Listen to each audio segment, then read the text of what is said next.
Shalom, salam jumpa kembali umat Allah yang terkasih. Kita akan melanjutkan katekesi kita tentang misa atau Ekaristi Kudus, terutama bagian tadi aneka unsur misa. Sekarang kita masuk ke artikel 32.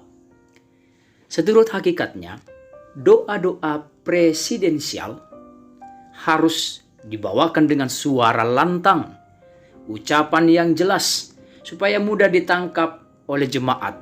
Nah, ini tentu ya, kalau imam yang menjadi selebran tadi harus memang mempunyai suara yang lantang.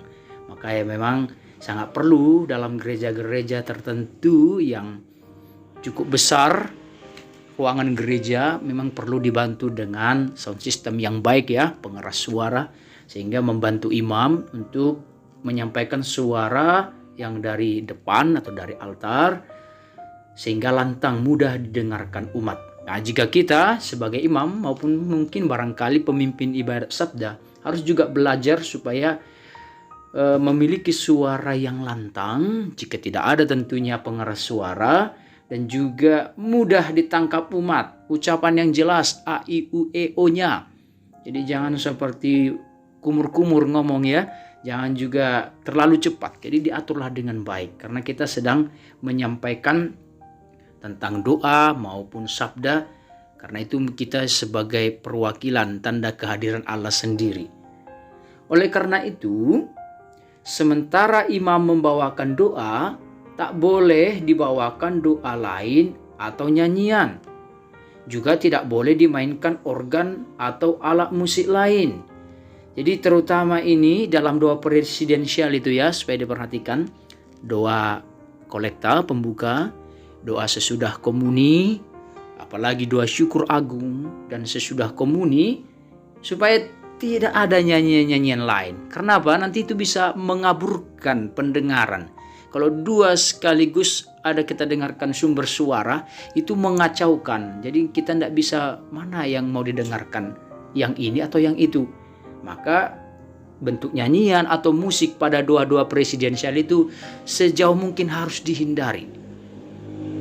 Jadi kadang ada pikiran dari kadang pemain musik juga supaya lebih kusyuk atau lebih meriah, kita buatlah musik-musik pengiring gitu. Itu tidak dianjurkan ya, karena itu nanti bisa memecahkan fokus umat, fokus pendengarannya. Jadi pada doa-doa itu supaya diperhatikan, terutama kita yang suatu saat menjadi mungkin pemain organis atau petugas kor sebagai solis, itu harus kita hindari yang seperti itu supaya tidak mengganggu, memecah fokus umat. Jadi sekali lagi, pada doa-doa presidensial itu jangan sampai ada yang dibawakan nyanyian atau juga organ atau musik lain, supaya seperti tidak ada tandingan ya. Itu perlu kita pahami. Sekarang artikel 33. Sebagai pemimpin, imam melambungkan doa-doa atas nama gereja dan atas nama jemaat yang berhimpun. Jadi ingat, imam itu melambungkan doa bukan atas nama dirinya.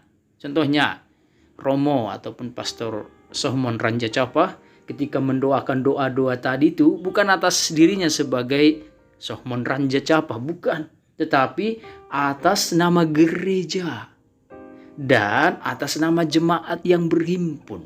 Nah, itu supaya diperhatikan ya, bahwa itu semua tidak pada pribadi yang memimpin, tetapi pada gereja dan jemaat yang berhimpun.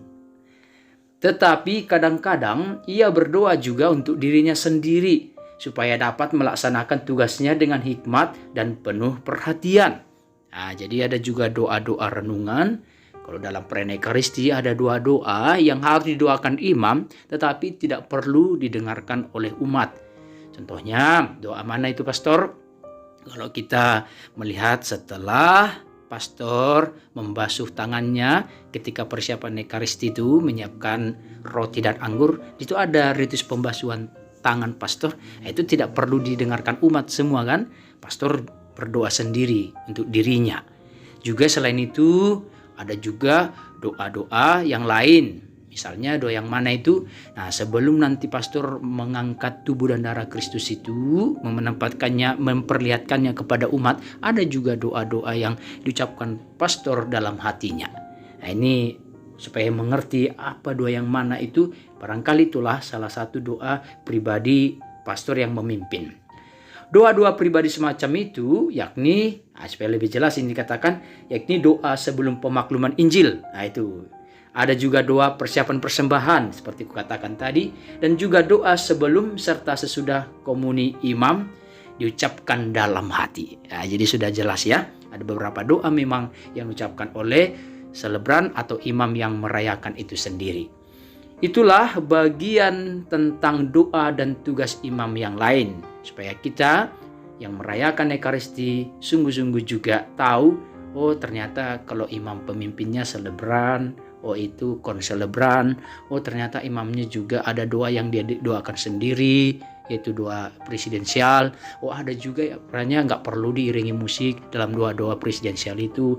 Oh ada juga imam rupanya dalam tugas yang lain seperti yang sudah dikatakan dalam katekese sebelumnya. Nah, saya kira itu tentang doa dan tugas imam lainnya. Sekarang bagian kedua dari aneka unsur misa dikatakan di sini tentang rumus-rumus lain dalam perayaan. Nah, artikel 34 berbunyi demikian. Seturut hakikatnya, misa merupakan perayaan jemaat. Jadi ini perayaan jemaat, bukan perayaan pribadi. Oleh karena itu, sangatlah penting dialog antara pemimpin dan umat beriman yang berhimpun. Begitu pula aklamasi-aklamasi sangat besar artinya. Semuanya itu bukan hanya tanda lahiriah perayaan bersama, melainkan juga sarana untuk membina dan memperdalam kebersatuan antara imam dan umat. Maka kalau kita lihat pun dari tata letak gereja kita, di bagian depan, di belakang altar ada imam, di tengah-tengah ada altar, dan di seberang altar ada umat yang berhimpun. Dari tata susunan ini sudah nampak bagaimana memang gereja menghendaki bahwa perayaan Ekaristi ini adalah perayaan bersama.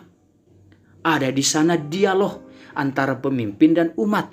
Tuhan bersamamu dan bersama rohmu. Demikianlah sabda Tuhan. Terpujilah Kristus. Dan lain-lainnya, aklamasi-aklamasi lainnya. Jadi itu harus dijawab dengan lantang. Kadang umat menjawabnya setengah-setengah. Tapi terima kasih untuk umat yang kalau menjawab bagian umat dengan lantang, Anda sudah sungguh-sungguh berpartisipasi aktif untuk membuat memang perayaan itu adalah perayaan bersama. Bukan pastornya tidak single fighter, tidak melakukannya sendiri, tapi bersama-sama. Nah, itu perlu kita perhatikan bahwa itu adalah dialog antar pemimpin dan umat beriman. Maka semakin bersemangat, semakin lantang dan antusiasnya umat menjawab bagian-bagian aklamasi tertentu, maka itu tampak sekali bahwa perayaan itu adalah perayaan bersama. Dalam artikel 35, aklamasi dan jawaban-jawaban umat beriman terhadap salam dan doa-doa imam menciptakan tingkat partisipasi aktif yang harus ditunjukkan jemaat dalam setiap bentuk misa. Dengan demikian, tindakan seluruh jemaat dapat diungkapkan secara jelas dan ditingkatkan. Nah, itu tadi, jadi partisipasi aktif. Jadi partisipasi umat itu enggak harus dia yang membagikan komuni baru namanya partisipasi, harus dia yang memegang lilin, harus dia yang tugas liturgi, enggak harus itu. Tapi ketika Anda menjawab dialog, aklamasi-aklamasi yang bagian umat, itu sudah menjadi partisipasi yang aktif. Saya harap jangan kita datang ke gereja hanya sebagai penonton, diam aja dari awal sampai terakhir. Mari kalau bernyanyi, kalau harus menjawab, dijawab. Nah, itu merupakan partisipasi yang aktif. Lalu artikel 36. Bagian-bagian lain dalam perayaan Ekaristi yang sangat berguna untuk memupuk partisipasi umat beriman yang berhimpun ialah pernyataan tobat, syahadat, doa umat, dan doa Bapa kami. Maka doa-doa tersebut dibawakan oleh seluruh jemaat yang hadir. Itulah partisipasi umat ya. Diingat sekali lagi, pernyataan tobat, syahadat, doa umat, doa Bapa kami. Nanti akan kita bahas lebih mendalam lagi dalam katekese selanjutnya. Karena itu, Saya kira demikian dulu katekisi kita pada pertemuan yang ketiga ini. Tuhan memberkati kita semua.